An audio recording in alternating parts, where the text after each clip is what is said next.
그때 유다 자손이 길갈에 있는 여호수아에게 나아오고 그니스 사람 여분네의 아들 갈렙이 여호수아에게 말하되 여호와께서 가데스 바데아에서 나와 당신에게 대하여 하나님의 사람 모세에게 이르신 일을 당신이 아시는 바라. 내 나이 40세에 여호와의 종 모세가 가데스 바네아에서 나를 보내어 이 땅을 정탐하게 하였으므로 내가 성실한 마음으로 그에게 보고하였고 나와 함께 올라갔던 내 형제들은 백성의 간담을 높게 하였으나 나는 내 하나님 여호와께 충성하였으므로 그날에 모세가 맹세하여 이르되 내가 내 하나님 여호와께 충성하였은즉 내 발로 밟는 땅은 영원히 너와 내 자손의 기업이 되리라 하였나이다. 이제 보소서, 여호와께서 이 말씀을 모세에게 이르신 때로부터 이스라엘이 광야에서 방황한 이 45년 동안을 여호와께서 말씀하신 대로 나를 생존하게 하셨나이다. 오늘 내가 85세로다. 모세가 나를 보내던 날과 같이 오늘도 내가 여전히 강건하니 내 힘이 그때나 지금이나 같아서 싸움에나 출입에 감당할 수 있으니 그날에 여호와께서 말씀하신 이 산지를 지금 내게 주소서. 당신도 그날에 들으셨거니와 그곳에는 아낙 사람이 있고 그 성읍들은 크고 견고할지라도 여호와께서 나와 함께 하시면 내가 여호와께서 말씀하신 대로 그들을 쫓아내리이다 하니 여호수아가 여분네의 아들 갈렙을 위하여 축복하고 헤브론을 그에게 주어 기업을 삼게 하매 헤브론이 그니스 사람 여분네의 아들 갈렙의 기업이 되어 오늘까지 이르렀으니 이는 그가 이스라엘 하나님 여호와를 온전히 쫓았음이라. 헤브론의 옛 이름은 기랏 아르바라. 아르바는 아낙 사람 가운데에서 가장 큰 사람이었더라. 그리고 그 땅에 전쟁이 그쳤더라. 아멘. 우리 이 산지를 내게 주소서, 이 산지를 내게 주소라는 제목 가지고 잠시 하나님 말씀 나누겠습니다. 어릴 적 친구들과 시골에서 재밌게 놀았던 놀이 하나가 있었습니다. 일명 땅 따먹기라는 게임인데요. 운동장이나 공터에서 커다란 사각형을 그리고 그 납작하고 둥글둥글한 돌을 준비합니다.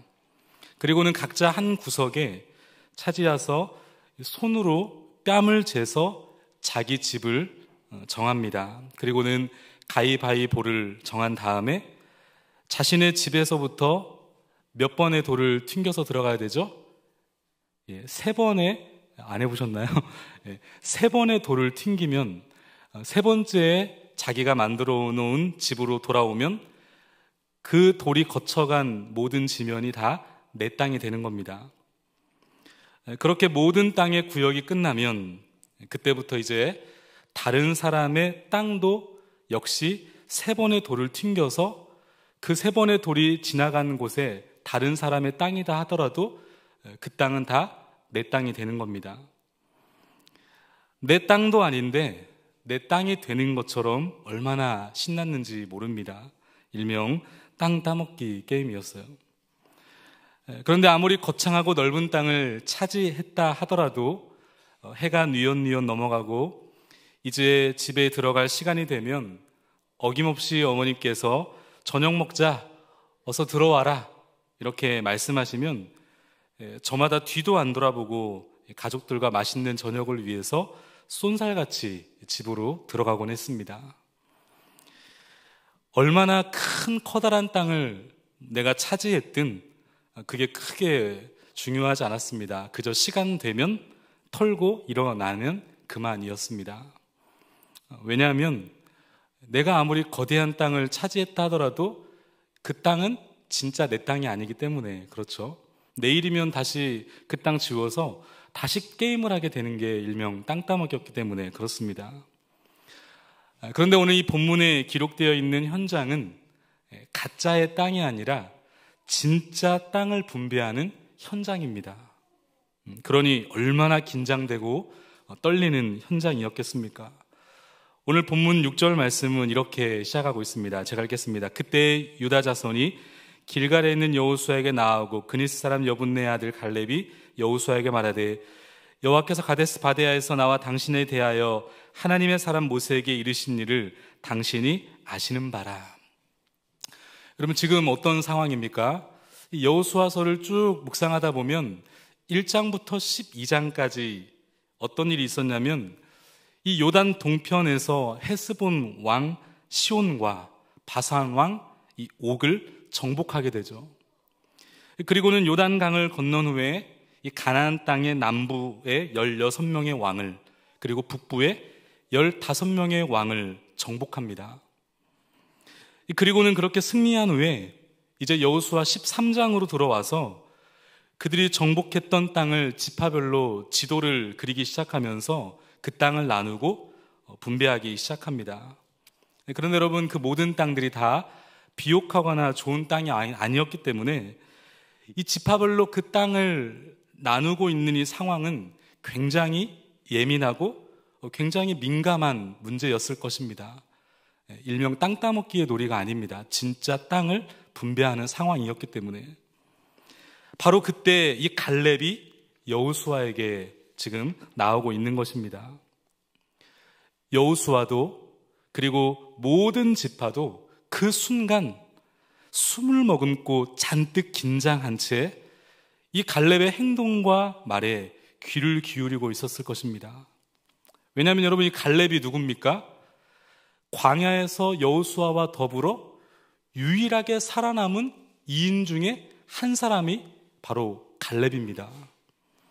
그 갈렙이 지금 여호수아 앞에 나아가서 무엇을 요구할 것인가?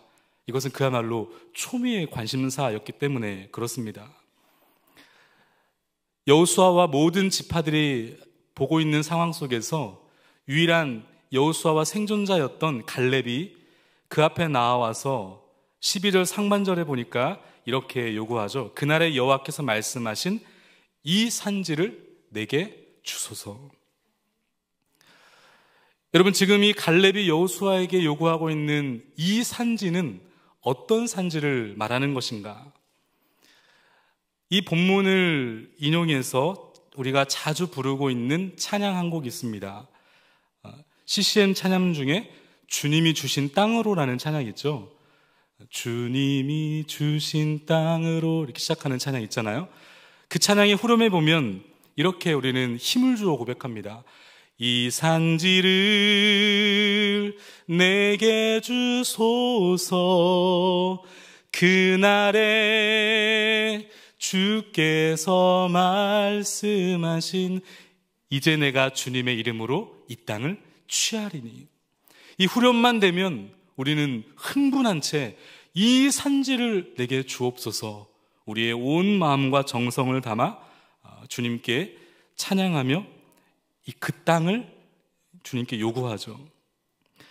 그런데 여러분, 오늘 우리가 흔히 이 찬양을 부르면서 주님께 요구하는, 우리가 요구하는 이 산지와 오늘 본문에서 이 지금 갈렙이 요구하고 있는 이 산지는 사실 전혀 다른 의미의 산지일 수 있습니다.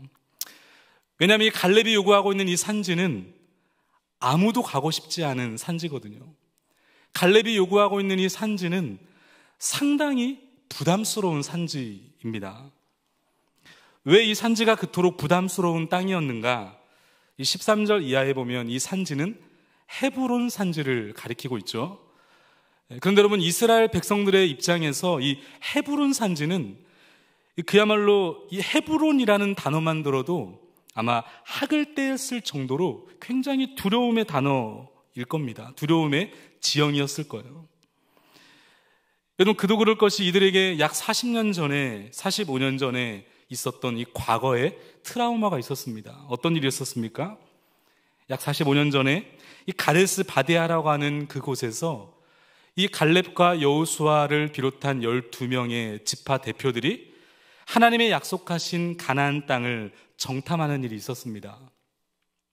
그런데 그 땅을 보고 와서는 그 땅에 엄청나게 비옥한 그런 약속의 땅이었음에도 불구하고 이들이 하나같이 악평하기 시작하는데, 여러분, 왜 그들이 그 당시에 그 땅을 악평했는가? 그 이유는 바로 이 헤브론이라고 하는 산지 때문에 그렇습니다. 이 헤브론이라는 산지를 가보니까 이 성에 성도 엄청나게 큰 데다가 그곳에는 무시무시한 전투력을 지니고 있는 이 안악자손이 살고 있다는 것입니다. 그래서 그들이 그 산지를 보고 와서는 너무나 두려운 나머지 무엇이라고 고백합니까? 우리는 그들에 비하면 메뚜기에 불과하다. 절대로 그 땅을 들어갈 수 없다. 그러면서 모세와 하나님 앞에 불신앙의 모습을 보이기 시작합니다. 여러분, 이 일로 인하여서 이스라엘 백성들이 어떻게 됩니까? 무려 40여 년의 긴 시간 동안 메마른 광야를 뺑뺑이 돌았던 일이 바로 이 가데스 바네아에서 이루어졌던 이 헤브론 산지를 보고 왔던 일이었습니다. 그러니 이 백성들과 이 이스라엘 사람들의 입장에서 헤브론이란 단어만 들어도요, 그야말로 두려움의 트라우마, 과거의 트라우마였을 겁니다. 아픈 상처죠. 이런 상황 속에서 그런데 지금 갈렙이 그 땅을 달라, 그 땅을 들어가겠다라고 하는 것이죠. 여러분, 이 갈렙이 속해 있었던 유다 지파 이 사람들의 입장에서 어땠을까요? 지금 이 갈렙 어르신의 태도와 행동이 이들에게는 상당히 당황스러우면서도 그리고 황당하고 굉장히 어처구니 없었을 겁니다. 그러면서 아마도 이 갈렙 어르신을 향해서 이렇게 말했을지도 몰라요. 아니, 어르신 지금 왜 이러십니까? 아니, 왜 하필이면 그 많고 많은 땅 중에 헤브론입니까? 거기 말고 해안가 거기 있지 않습니까? 해안가. 그 해안가 거기 땅 요구하면 거기에서 좀 낚시도 좀 하고 그 해안가 절경 좋은, 요즘에 자전거 라이딩이 붐인데 우리 교회에서, 우리 교역자들 사이에서 그 해안가 절벽을 중심으로 하는 그 자전거 라이딩을 할 수 있는 그 좋은 풍경이 있는 해안가를 요구하면 좋지 않겠습니까? 그 기가 막힌 코스일 텐데, 아니면 해안가 말고 좀 농사 잘 지을 수 있는, 그 가축도 좀 기를 수 있는 그 비옥하고 넓은 땅, 그거 많은데 왜 하필이면 이 헤브론, 그것도 해발 1000m에 가까이에 있는 그 높은 아낙 자손이 살고 있는 그 산지를 요구하고 있는 것인가? 아마도 유다 지파 곳곳에서 이런 탄식과 원망이 새어 나왔을지도 모르겠습니다. 여러분, 그런 의미에서 오늘 우리가 하나님께 달라고 하는 이 산지는 어떤 산지인가 한번 생각해 볼 필요가 있겠습니다. 우리 대부분이 하나님께 요구하는, 여러분, 이 산지는 어떤 산지죠? 기왕이면 돈 좀 많이 벌 수 있는 그런 땅 아닙니까? 기왕이면 좀 큰 집, 기왕이면 내가 투자한 그 땅에 하나님 좀 대박나게 해주십시오. 기왕이면 이 배우자 좀 능력이 있었으면 좋겠습니다. 기왕이면 이 땅에서 형통하고 이 땅에서 좀 살게, 잘 살게, 세상 사람들도 다 원하는 바로 그런 좋은 땅, 혹시 그런 좋은 땅을 우리 역시도 하나님께 요구하고 있는 것은 아닐까? 여러분, 신앙생활도 마찬가지 아닙니까? 우리가 그리스도의 몸된 교회를 섬기다 보면 얼마나 곳곳에 섬길 곳이 많이 보입니까? 이곳 저곳이 섬겨야 되는 곳입니다. 그런데 기왕이면 좀 보여지는 그 자리, 기왕이면 남들이 좀 알아주는 그 자리, 그런 자리를 원할 때가 많이 있잖아요. 남들도 하기 부담스러운 자리, 껄끄러운 일, 하기 싫은 일, 낮은 자리, 손해보는 자리, 남들이 알아주지 않는 그 자리는 가급적 피하고 싶은 것이 오늘 우리들의 본능 아니겠습니까? 여러분, 교회적으로는 지금 동행전도 축제를 우리가 섬기고 있지 않습니까? 그런데 혹시 이 동행전도 축제가 나와는 전혀 상관없는 일이라고 생각할지도 모르겠습니다. 만일 전도를 해야 된다면 기왕이면 좀 쉬운 영혼, 기왕이면 내 판단과 내 생각과 내 판단에 따라서 이 전도 대상자도 좀 가려낼 수 있는, 여러분, 그런데 지금 이 갈렙이 요구하고 있는 이 산지는 바로 그런 산지가 아니었습니다. 아무도 가고 싶지 않은 자리, 상당히 부담스러운 그 산지를 갈렙이 지금 요구하고 있단 말이죠. 여러분, 그렇다면 갈렙은 왜 그토록 이 부담스러운 땅, 아무도 가고 싶지 않은 그 땅을 요구하고 있는 것일까? 오늘 저와 여러분들에게 이 말씀을 적용시켜 본다면 왜 하나님께서는 자꾸만 좀 부담스러운 그곳, 가고 싶지 않은 그 자리를 우리 가운데 보여주시고 왜 그 자리에 우리를 초청하고 계시는 것일까요?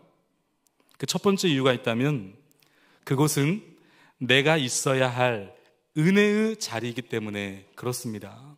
그곳이 어떤 자리라고요? 내가 있어야 할 은혜의 자리이기 때문에. 여러분, 헤브론은 갈렙에게 있어서 반드시 다시 회복해야 할 믿음의 고향 같은 곳, 자신과 자손들이 반드시 있어야 할 하나님의 은혜의 자리였습니다.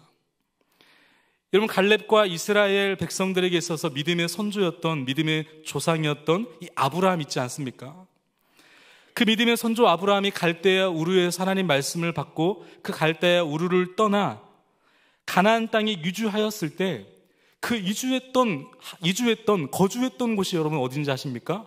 바로 이 헤브론이라고 하는 땅이었어요.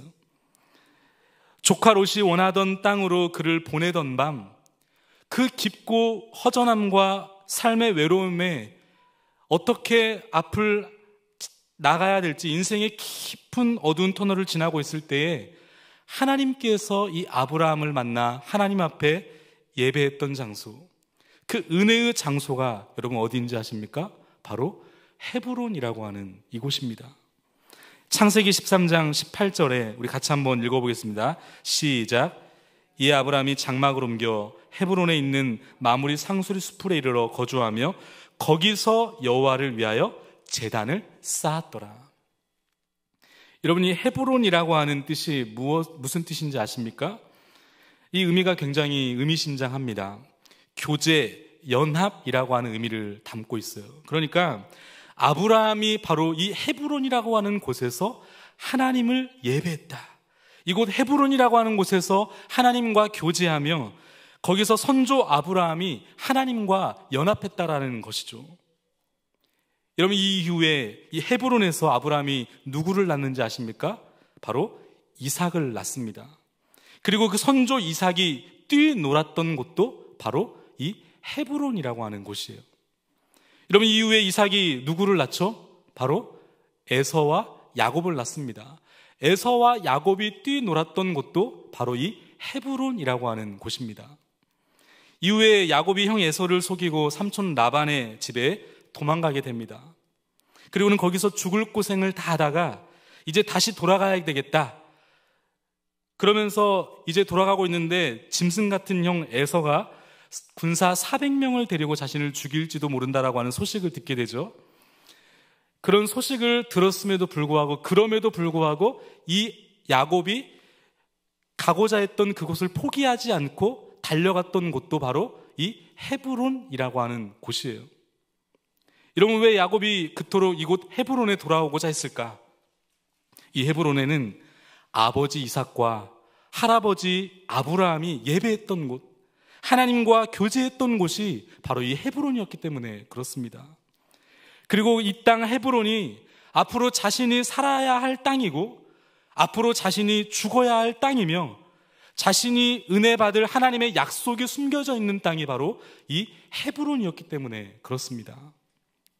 여러분, 갈렙은 이 헤브론이라고 하는 땅이 자신과 자신의 백성들에게 어떤 땅이었는지, 무엇을 의미하고 있는지를 잘 알고 있었습니다. 그래서 그는 가나안 땅에 들어와서 제일 먼저 정복해야 할 땅이 바로 이 헤브론이었음에도 불구하고 지금 이 헤브론을 아무도 요구하고 있지 않는 이 상황을 보면서 어렵다는 이유로, 높다는 이유로, 거기에 안악자손이 살고 있다는 이유로 아무도 거기에 들어가지 않으려고 하는 이 상황 속에서 이 갈렙은 바로 여호수아와 이스라엘 지파들 앞에서 이 헤브론 땅을 요구하고 있는 것입니다. 여러분, 그런 의미에서 오늘 저와 여러분들에게 있어 이 갈렙과 같이 절대로 양보해서는 안 되는 여러분들의 믿음의 고향 같은 자리는 어디입니까? 하나님 때문에 눈물을 쏟았던 여러분 그 자리, 아무것도 없었어도, 되는 것 하나도 없었어도 오직 예수 그리스도 한 분만으로 만족했던 여러분 그 자리, 그 예배의 자리, 그 신앙의 자리, 그 헌신의 자리, 그 섬김의 자리는 여러분 어디입니까? 내가 절대로 양보해서는 안 되는 그 믿음의 자리, 내가 반드시 있어야 하는 바로 하나님과의 만남의 그 자리, 여러분 은혜의 그 자리를 절대로 빼앗기지 않기를 주님의 이름으로 축복합니다. 여러분 그런가 하면 두 번째, 이 갈렙은 왜 그토록 부담스러운 땅, 아무도 가고 싶지 않은 그 땅을 요구하고 있는 것인가? 오늘 우리에게 적용시켜보면 하나님께서 왜 자꾸만 나에게 부담스러운 그 자리, 아무도 가고 싶지 않은 그 자리를 내게 보여주고 계시는가? 여러분 그 두 번째 이유는 그곳이 바로 나의 사명의 자리이기 때문에 그렇습니다. 여러분 광야 40년, 45년이 지나고 그렇게 돌고 돌아서 다시 보고 있는 이 산지 헤브론을 바라보고 있는 이 갈렙의 이 마음, 그 헤브론 땅을 바라보고 있는 이 갈렙의 지금 마음은 어땠을까? 앞서 말씀드렸지만 지난 45년 전에 2년여의 방황 끝에 가데스 바냐에 도착했지만 이 갈렙은 다른 지파 대표들과 함께 유다 지파의 대표로 이 헤브론 땅을 보고 온 적이 있다고 그랬습니다. 그때 그 땅을 보고 온 다음에 자신과 여호수아를 제한 10명의 지파들이 악평을 했다 그랬죠. 그래서 그 땅을 들어가지 못했습니다.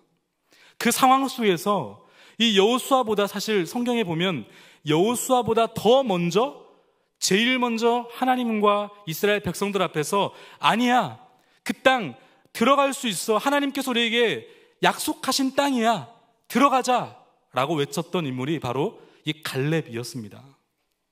그런 갈렙을 향해 그 45년 전 하나님께서 약속을 이렇게 주셨어요. 민수기 14장 24절 우리 같이 한번 읽겠습니다. 24절 시작. 그러나 내 종 갈렙은 그 마음이 그들과 달라서 나를 온전히 따랐은즉 그가 갔던 땅으로 내가 그를 인도하여 드리리니 그의 자손이 그 땅을 차지하리라. 하나님께서 45년 전에 갈렙에게 주셨던 약속의 말씀이었습니다. 그런데 여러분 정말 놀라운 것이 무엇인지 아십니까? 무려 45년이 흘렀어요. 45년이 흘렀음에도 불구하고 갈렙은 지금 이 하나님의 약속을 분명히 기억하고 있습니다. 오늘 본문 6절 말씀을 우리 함께 같이 읽어보겠습니다. 6절 시작. 그때 유다 자손이 길갈에 있는 여호수아에게 나아오고 그니스 사람 여분네의 아들 갈렙이 여호수아에게 말하되 여호와께서 가데스 바데아에서 나와 당신에 대하여 하나님의 사람 모세에게 이르신 일을 당신이 아시는 바라. 45년 전에 자신에게 약속하셨던 하나님의 말씀을 갈렙은 잊지 않고 있습니다. 45년 긴 세월이 지났음에도 불구하고 갈렙은 똑똑히 그 하나님의 약속의 말씀을 기억하고 있는 거예요. 여러분 9절도 보시기 바랍니다. 우리 9절 말씀도 같이 한번 읽겠습니다. 9절 시작. 그날에 모세가 맹세하여 이르되 내가 내 하나님 여호와께 충성하였은즉 내 발로 밟는 땅은 영원히 너와 내 자손의 기업이 되리라 하였나리다. 하나님께서 모세를 통해 약속하신 약속의 말씀이라는 겁니다. 여러분 오늘 본문 그러면서 하는 말이 10절 말씀, 우리 10절 말씀을 같이 한번 읽겠습니다. 10절 시작. 이제 보소서 여호와께서 이 말씀을 모세에게 이르신 때로부터 이스라엘이 광야에서 방황한 이 45년 동안을 여호와께서 말씀하신 대로 나를 생존하게 하셨나이다. 오늘 내가 85세로 돼. 여러분 지금 하나님께서 자신을 죽이지 않고 살아있게 하신 이유가 있다는 겁니다. 여러분 그 이유가 무엇이라고 말씀합니까? 이 헤브론 땅 때문이라는 거예요. 여러분이 지금 이 갈렙의 마음이 좀 느껴지십니까? 지금 이 갈렙이 무엇을 이야기하고 있는 것입니까? 저 헤브론 땅, 저 땅 헤브론은 45년 전에 우리가 차지했어야 할 땅이었다는 겁니다. 그때 차지했어야 할 땅인데, 그런데 우리가 하나님을 불신해서 그렇게 그 땅을 그때 차지하지 못했다는 거예요. 그런데 분명한 것은 하나님께서 내게 그리고 우리에게 약속하셨던 그 땅이라는 겁니다. 그래서 저 땅을 우리가 차지하지 않고서는 뭐라고 말하는 겁니까? 내가 살아도 사는 게 아니다. 내가 살아야 할 이유가 있다면 바로 그 땅이라는 거예요. 하나님께서 저 땅 때문에 나를 살게 하셨다는 겁니다. 여러분들 이 갈렙의 마음 속에 어떤 불같은 마음이 있는지 좀 느껴지십니까? 여러분 갈렙이 지금 이 하나님 앞에서 이 고백을 하면서 어떤 마음을 가지고 있을까요? 하나님께서 그때 말씀하셨던 그 말씀, 하나님께서 내게 주셨던 그 말씀, 바로 그 약속된 하나님의 말씀은 오늘도 신실하게 역사하신다. 없어진 게 아니다. 사라진 게 아니다. 바로 백성들과 세상 앞에서 하나님의 살아계신 그 말씀은 진짜야 라고 하는 사실을 보여주고 싶었던 것 아니겠습니까? 갈렙에게 있어 헤브론은 하나님 앞에 자신이 살아야 할 이유였습니다. 하나님의 말씀은 진짜야. 오늘도 살아계신 하나님을 증거하고 싶은 바로 사명의 자리, 바로 그 곳이 헤브론이었다는 것입니다. 여러분 그런 의미에서 오늘 저와 여러분들은 어떻습니까? 오늘 저와 여러분들에게 소중한 24시간이라고 하는 하루가 주어졌습니다. 오늘 아침에 눈을 탁 뜨셨을 때 여러분 어떤 마음으로 눈을 뜨셨습니까? 아유 오늘도 시작이네. 아우 힘들어 죽겠다. 여러분 이것이 아니라 오늘 아무나 눈을 뜰 수 있지 않습니다. 오늘 우리가 눈을 탁 떠지는 순간 여러분 하나님께서 내게 이 소중한 하루를 시작하게 하셨구나. 오늘도 내가 살아야 할 분명한 이유가 있구나. 여러분 왜 이곳에 사랑하는 귀한 우리 동강교회를 하나님께서 세우신 것일까요? 구로 지역에 나아가 이 관악구와 서울 지역에 나아가 이 조국교회와 이 나라와 열방을 바로 하나님께서 하나님의 사명을 감당하라고 이곳에 우리 교회를 세워주신 것 아니겠습니까? 이유가 있는 것입니다. 여러분 왜 오늘 우리에게 소중한 내 자녀들을 맡겨주신 것입니까? 내가 낳은 것뿐이지 하나님께서 오늘 저와 여러분들에게 맡겨주신 사람들이 바로 우리들의 자녀 아니겠습니까? 왜 수많은 사람들 중에 이 남자를 만나서 내가 가정을 이루고 이 여자를 만나서 이 가정을 이루었을까? 수많은 사람들 중에 왜 해필이었으면 이 여자였을까? 이 남자였을까? 왜 수많은 사람들 중에 우리 가정에 이 자녀들을 내게 주셨을까? 여러분 그것에 하나님의 사명이 있다라는 사실을 여러분 믿을 수 있기를 바랍니다. 여러분 그런가 하면 마지막 세 번째 갈렙은 왜 그토록 부담스러운 땅, 아무도 가고 싶지 않은 땅을 요구하고 있는 것인가?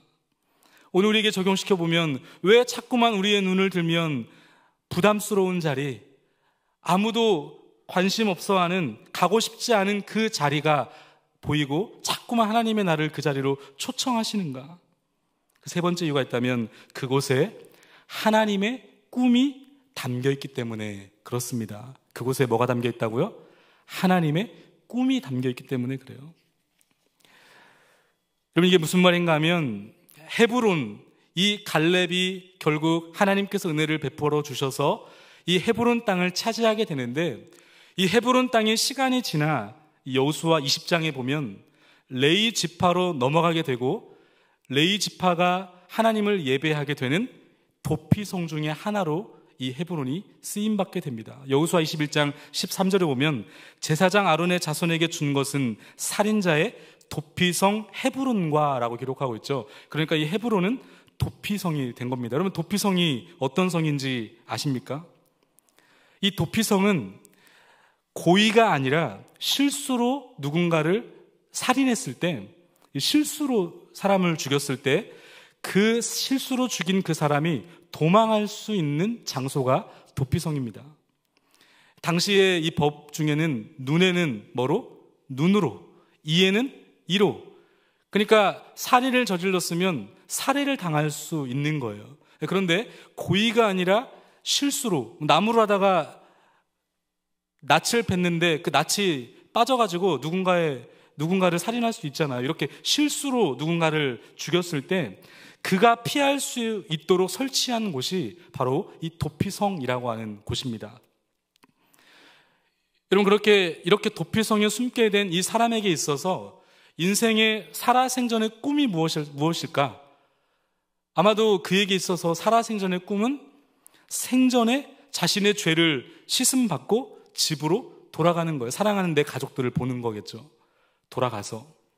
그런데 이렇게 도피성으로 온 사람이 죄가 사해지는 방법 하나가 있었습니다. 그게 바로 뭐였냐면 그 사람이 도피성으로 도망왔을 때 그때 있었던 대제사장이 죽으면 됩니다. 도피성에 왔을 때 그때 관장하고 있었던 대제사장이 하나님의 부르심을 받으면 그때 비로소 그는 죄 씻음을 받고 집으로 돌아갈 수가 있게 되는 것입니다. 여러분, 하나님께서 왜 이 도피성이라고 하는 제도를 이스라엘 백성들에게 허락해 주셨는가? 우리가 잘 알고 있듯이 이 도피성은 바로 영원한 대제사장이셨던 예수 그리스도를 상징하는 모형이었습니다. 아담의 범죄로 말미암아 이 땅에 태어나는 모든 인간은 죄와 사망의 법이라고 하는 이 절대적으로 벗어날 수 없는 죄, 그리고 그 죄의 값인 사망이라고 하는 법 아래 놓이게 됩니다. 그리고 하나님의 말씀 그대로 심판받아 죽게 되는 것이죠. 그런데 바로 우리 그 죄를 위해서 죄 없으신 예수 그리스도께서 이 땅에 오셨고 죄 없이 살다가 바로 십자가에 달려 우리의 모든 죄를 짊어지시고 진정한 대제사장으로서 바로 십자가에 달려 돌아가시게 된 것이죠. 우리의 진정한 도피성 되시는 바로 예수 그리스도를 상징했던 이 모형화시켰던 것이 바로 이 도피성이었다는 것입니다. 여러분, 갈렙이 물론 여기까지 보았을지 우리는 잘 알지 못합니다. 그러나 분명한 사실은 하나님께서 있어서 하나님은 이 헤브론이라고 하는 이곳이 바로 이 헤브론이라고 하는 이 도피성이 장차 인류의 모든 죄를 구원할 예수 그리스도, 영원한 대제사장 되시는 예수 그리스도를 바로 그 예수 그리스도를 이 땅에 보내시기 위한 하나님의 꿈이 바로 이 헤브론이라고 하는 그 땅을 통해서 하나님의 꿈이 담겨있는 산지, 바로 이 하나님의 비전이 담겨있는 산지로 바로 이 헤브론을 사용하시고자 했던 것입니다. 하나님의 꿈이 담겨있는 땅, 바로 그 땅이 헤브론이었기에 하나님께서는 이 갈렙을 통해서 반드시 그 땅을 정복하셔야만 했던 것입니다. 여러분, 그런 의미에서 오늘 저와 여러분들에게 있어서 하나님이 나에게 주신 하나님의 꿈은 무엇입니까? 여러분, 하나님이 주신 꿈과 오늘 내가 꾸고 있는 꿈은 좀 다릅니다. 하나님의 꿈과 소위 나의 야망의 차이가 무엇일까? 여러분, 하나님이 내게 주신 꿈, 그리고 내가 꿈꾸고 있는 혹시 나의 야망과의 이 차이, 분별력이 어디서 있는 것일까요? 여러 분별할 수 있는 기준이 있겠지만 그 중에 하나가 뭐냐면 그 꿈이 이루어지기 전과 그 꿈이 이루어지고 난 이후에 나의 태도를 보면 알 수 있습니다. 꿈이 이루기 전과 후에 태도가 돌변한다면 여러분, 그것은 누가 뭐래도 야망일 것입니다. 하나님의 꿈이었다면 그 꿈을 이루기 전과 그 꿈이 이루어지긴 이후에도 동일한 태도로 그 꿈 앞에 반응할 것입니다. 여러분, 갈렙을 보세요. 갈렙이 나중에 이 헤브론을 정복하고 나서 그 좋은 영토를 어떻게 합니까? 6개의 도피성 중에 하나로 마음껏 내어놓습니다. 만약에 자기를 위해서만 이 도피성을 생각했다고 한다면 야망이었을 것이고 그 야망을 가지고 있었던 갈렙은 결코 그 좋은 땅을 도피성으로 내어놓지 않았을 것입니다. 여러분, 어떻게 이 갈렙이 그 어렵게 얻은 땅을, 그 헤브론을 도피성으로 내어놓을 수 있었을까? 바로 그것은 바로 이 헤브론의 정복은 하나님이 갈렙에게 주셨던 꿈이었기 때문에 그렇습니다. 야망이 아니었기 때문에 그래요. 자기 야망이 아니라 자기 욕심을 위해 원했던 땅이 아니었기 때문에 그는 그 땅을 하나님 앞에 드릴 수 있었던 것입니다. 우리의 야망과 하나님의 꿈의 분별은, 기준은 여기에 있을 수 있습니다. 여러분, 그런 의미에서 오늘 저와 여러분들에게 주신 하나님의 꿈은 무엇입니까? 그 꿈을 위해서 여러분 그 꿈을 위해 그 꿈이 여러분 이루어지셨습니까? 그 꿈을 이루기 전과 또 이루는 과정 속에서 그리고 그 이룬 이후에 여러분들의 태도는 어떻습니까? 우리 흔히 이 고등학생들 막 그런 기도하잖아요. 하나님 이 대학만 보내주시면, 이 대학만 들어가게 해주시면 제가 하나님의 영광을 위해 살겠습니다. 그런데 정작 들어가면 어떻게 합니까? 맨날 술만 퍼마시고 예배 안 드리잖아요. 그러니 그게 여러분 어떻게 하나님의 꿈이라고 말할 수 있겠습니까? 직장생활 하시는 우리 직장인들은 이런 흔히 소원을 가지고 있잖아요. 하나님 이 산지를 주옵소서라고 고백하면서 하나님 제게 승진만하게 해주신다면 제가 하나님의 영광을 위해 살아가겠습니다 라고 고백은 하지만 정작 승진되고 난 이후에는 똑같이 다른 상사들과 같이 직장 동료, 직장 후배들 등쳐먹고 뒤통수 치고 그렇게 똑같이 못 살게 군다고 한다면 여러분 어떻게 그것이 하나님이 주신 꿈이었다고 말할 수 있겠습니까? 하나님이 이 사업이 번창만 내게 해주신다면 제가 하나님의 영광을 위해 살아가겠습니다. 하나님이 복을 주셔서 사업을 번창하게 하시고 수많은 직원들을 이제 함께 동역해서 일할 수 있는 기회를 주셨는데 그 사업의 번창 전과 번창 이후에 나의 태도가 바뀌었다고 한다면 여러분 그것을 어떻게 하나님의 꿈이라고 말할 수 있겠습니까? 하나님의 꿈이 담겨 있기 때문에 여러분 그 자리가 어떠한 부담스러운 자리라고 하더라도 여러분 절대 포기하지 않기를 주님의 이름으로 축복합니다. 이 최근에 유키즈라고 하는 이 텔레비전 프로그램에 이 요구르트 판매왕 이 김선난 아주머니에 대한 그 영상이 올라온 것을 본 적이 있습니다. 요구르트 한 병이 저는 최근에 알았어요. 220원이라고 하더라고요. 220원짜리 요구르트, 이 요구르트를 이 전국에 가장 많이 판매한 이 분이 바로 이 김선난이라고 하는 아주머니신데 이 1년 동안 우리나라에서 요구르트를 가장 많이 팔았다고 그래요. 여러분 이분이 이 혼자서 연 매출 220원짜리 요구르트를 팔아서 얼마를 이윤을 남기셨는지 아십니까? 2억 3천만 원. 2억 3천, 억은 별 돈도 아닙니까? 2억 3천만 원을 요구르트를 팔아가지고 장사를 해서 이익을 준 거예요. 그래서 이분이 이제 판매왕이 된 거죠. 여러분, 한 병당 220원짜리 요구르트를 팔아서 2억 3천만 원의 그 매출을 달성하려면 약 100만 개 정도를 요구르트를 팔아야 된다고 그래요. 100만 개. 잘 안 오실 것 같아요. 예. 엄청나게 그냥 이 요구르트를 팔았는데, 근데 이분의 이야기를 제가 쭉 이제 듣고 들으면서 참으로 놀라웠던 몇 가지의 포인트가 있었어요. 그 중에 하나가 뭐냐면, 이분이 영업하시는 곳이 인구가 많은 곳이 아니에요. 인구가 많은 대도시가 아니라 인구가 겨우 3,000명밖에 없는 이 경기도 오포 일동 이 고산동이라고 하는 동네에서 이런 매출을 올렸다는 겁니다. 어떻게 매출 1위를 이곳에서 달성할 수 있었을까? 보통 우리는 이런 판매왕을 보면 성격적으로 막 엄청 외향적이면서 막 활발하다고 생각하잖아요. 그런데 이분이 고백하시는 게 자기는 극내성적 성격이라는 겁니다. 그래서 이 일을 처음 했을 때 굉장히 힘들었다고 그래요. 그런데 이분의 참 귀함이 그거예요.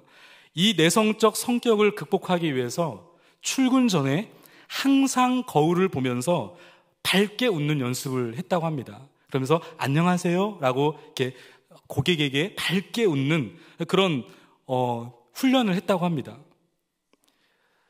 그럼에도 불구하고 저는 좀 이해가 되지 않는 거예요. 아니 어떻게 3,000명의 인구 그 중에서 이분이 2억 3천만 원의 매출을 1위를 할 수 있었을까? 근데 이분의 이야기를 쭉 듣다 보니까 이분이 영업하는 이 광주 오포읍의 고산동이라고 하는 동네가 이 공장지대라는 겁니다. 처음에 매출이 잘 안 돼서 이분이 했던 게 뭐냐면 처음에 공장 구석구석을 걸어 다니면서 사람들을 만나기 시작했다는 겁니다. 그러면서 이분이 영업 비법을 말씀해 주시는데 그 중에 한 가지가 바로 뭐냐면 이 공장에 들어가면 한 사람만 잡으면 된다는 거예요. 한 사람. 그래서 이분의 하루의 목표는 항상 한 명만 잡자. 그래서 이 공장 같은 데 가보면 이 아침밥을 먹고 나면 이 간식 타임이 있다고 그래요. 근데 그때 특별히 이 작업 반장님, 이 작업 반장 그 한 사람을 잡기 위해서 이분이 그 작업 반장과 관계를 맺고 그리고 그 작업 반장에게 판매를 해서 그럼 그 작업 반장 언니가 또 누군가에게 주변 사람들에게 소개를 해줘서 점점 늘어났다는 겁니다. 그런데 저는 이분의 이야기를 쭉 들으면서 이 부분이 참으로 한 방 맞은 것 같은 그런 느낌이었어요. 이분의 영업 비밀 중에 아주 중요한 한 가지가 뭔가 봤더니요, 이 야쿠르트만을 전해주는 게 아니었어요. 이 야쿠르트만을 전해주는 것이 아니라 이 사탕 같은 거 조그마한 선물들을 따로 포장을 해서 가지고 다니면서 그것과 함께 마음을 담아서 그걸 전달했다는 겁니다. 참으로 인상 깊은 것은 뭐냐면 어느 날 공장에 갔는데 이 고객이었던 한 언니가 얼굴이 너무 안 좋아 보이더라는 겁니다. 그래서 언니 무슨 일 있으세요? 라고 물어봤더니 지금 사실은 감기가 걸려가지고 병원을 가야 되는데 병원 갈 시간이 없다는 거예요. 그때 이분이 그 상황을 듣고 상비약을 꺼내가지고 약을 전해준다는 거예요. 그러니까 이분의 특징은 고객 만족. 그래서 상비약까지 갖출 정도로 이 고객만 생각하고 있는 사람이었어요. 어떤 분은 모자를 사야 되는데 모자 살 시간이 없다고 그러니까 본인이 모자를 사갖고 와가지고 이게 언니한테 잘 어울릴 것 같아요 라고 하면서 모자까지 선물할 정도였으니 연 매출 1위 달성할 만하지 않았겠습니까? 그러면서 이분이 영업을 하면서 마음속에 하루 종일 담고 있는 생각이 뭐냐면 이 부분이었어요. 참 감동이었는데, 내가 이렇게 함으로 이 분이 기분 좋은 하루가 될 수 있을까? 늘 이 마음을 가지고 하루를 살아왔다는 거예요. 만나는 이 고객이 나를 만나서 기분 좋은 하루였으면 좋겠다. 여러분, 왜 이분의 이야기가 저에게 감동이 오고 도전이 된 것일까요? 영업 왕을 위해서 자신의 목표를 이루기 위해서도 이렇게 뛰어가시고 이렇게 정성을 들이시는데, 오늘 내게 주신 한 영혼, 그 한 영혼을 구원하기까지 쉬지 아니하시는 하나님 앞에서, 그 하나님의 꿈이 있는 그 영혼들 앞에서 오늘 나는 어떻게 반응하고 있는가를 되돌아볼 수 있었기 때문에 그렇습니다. 그 영혼, 여러분, 하나님이 내게 주신 하나님의 꿈이 있는 그 한 영혼을 붙들 때 여러분, 그 전도의 현장을 포기하지 않기를 주님의 이름으로 축복합니다. 말씀을 정리합니다. 여러분, 갈렙은 현실 때문이 아니라 하나님 때문에 감사했던 사람이었어요. 여러분, 갈렙은 현실 때문이 아니라 하나님 때문에 만족했던 사람이었습니다. 만약 갈렙이 현실 때문에 만족했다고 한다면 여러분, 그는 그냥 그 현실에 안주하면 됩니다. 눈에 보기에 가장 좋은 땅을 요구하면 되는 것뿐이에요. 그런데 여러분, 현실 때문에 만족하면 어떤 일이 벌어지는지 아십니까? 거기에 안주하게 되고 거기에 안일함이 드러나게 됩니다. 현실 때문에 감사했다고 한다면 여러분, 갈렙은 얼마 지나지 않아서 현실 때문에 왔던 감사였기 때문에 그 현실이 머물러져 있으면 그는 거기서 안주하게 되고 거기서 안일하게 되는 것입니다. 그런데 갈렙은 현실 때문이 아니라 하나님 때문에 감사했고 현실 때문이 아니라 하나님 때문에 만족했던 사람이었어요. 여러분, 하나님께서 자꾸 이 갈렙과 같이 부담스러운 자리, 가고 싶지 않은 자리, 남들이 보기에 별로 탐탁치 않은 그 자리를 자꾸만 보여주시고 초청하십니까? 왜 우리가 그곳에 있어야 하는 것인가? 여러분, 그곳이 바로 내가 있어야 할 은혜의 자리이기 때문에 그렇습니다. 바로 그곳이 하나님이 나를 부르신 사명의 자리이기 때문에 그렇습니다. 바로 그곳이 하나님의 꿈이 있는 곳이기 때문에 그렇습니다. 하나님의 말씀이 살아있음을 보여줘야 하는 그 사명의 자리라고 한다면, 바로 그곳이 내가 있어야 할 하나님의 은혜의 자리라고 한다면, 바로 그곳에 하나님의 꿈이 있는, 하나님의 꿈이 담겨져 있는 자리라고 한다면, 여러분, 포기하지 않고 양보하지 않고 성령이 주시는 힘과 능력을 의지함으로 그 땅을 향해 나아가는 오늘 저와 여러분 될 수 있기를 주님의 이름으로 축복합니다.